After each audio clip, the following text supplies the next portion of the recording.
Hi, good morning and welcome to the Kehillat Sharei Torah Halacha review and discussion for Wednesday, June 17th. We started speaking yesterday under the heading of laws of traveling, air travel, and so on. We're talking about eating your meal on the plane. And we got into a long conversation yesterday about the concept of the mezonot roll. A roll, which you usually think of bread when you think of rolls, and it has a label mezonot on it, meaning that it's some kind of form of cake or a snack or something to be eaten, not to the point of being full, but rather just as a snack to tide you over. Okay, so we got into this talk yesterday about if that's appropriate, and if a person could, in fact, make mezonot, say the bracha of mezonot on the roll, and go ahead and eat the rest of the meal. And we said, really, most people have the opinion that we should wash and bench, as they say. We should wash our hands, al natilas yadayim, say hamotzi lechem min haaretz on a piece of bread, and then go ahead and say birkat hamazon afterwards. You run into this situation all over the place where people want to sort of eat on the go, as it were. Let's say they go for a picnic or they go to a baseball game, and they want to take along hot dogs and rolls, which you're allowed to take an insulated bag into the baseball stadium, so why not? So you trundle off to one of the bakeries. There are a number of bakeries in town, I believe, that do sell rolls which are labeled as mezonot. So they've been made with, as we said yesterday, with honey or fruit juice or something like that, not water. So they really don't have the strict status of bread, even though they look just like bread. In fact, they look just like the hamotzi hot dog rolls that are sleeping right next door in the bin at the bakery. So you fill those up with a couple of hot dogs and make mezonos and munch away on your hot dogs before you get to your beer and peanuts at the ballpark. It's really a meal, and we really should say hamotzi lechem min haaretz, washing our hands first, al natilas yadayim, and then eating, and then saying birkat hamazon afterwards.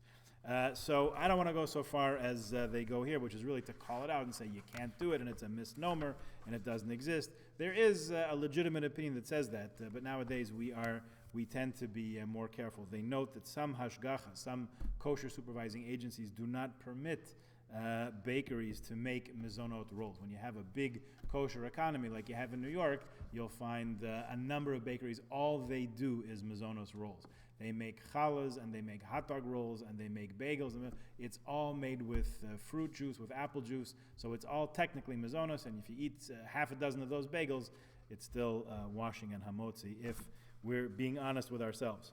Okay, so there's any amount that you want to say on that, we could talk about that, but we'll leave it at that for now. Next thing he mentions here is some people have a custom to cover the knives on the table before birkat hamazon. This applies on Shabbos, and I believe on weekdays also. Two reasons are given for this. One is that metal, iron, steel, whatever your knife is made out of, is used to manufacture weapons.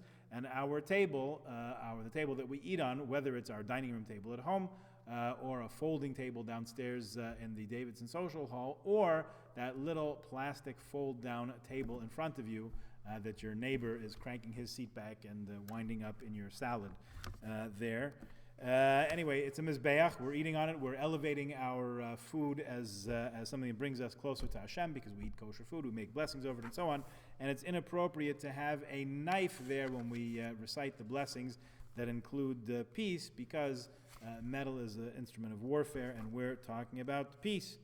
So other reasons are given also, but there is a custom to cover the knife. So if you have that custom, you could do that at home on Shabbos.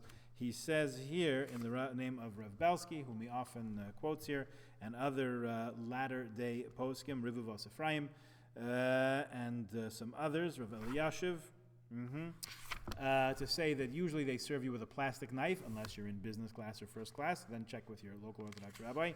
But since they give you a plastic knife to cut your food with, I don't know if anybody gives you a metal knife after 9/11, but it's been a while since I was in first class. Just goes to show you. So no need to cover the plastic knives. Okay, we'll speak about more things to do with travel and so on tomorrow. Please join us then.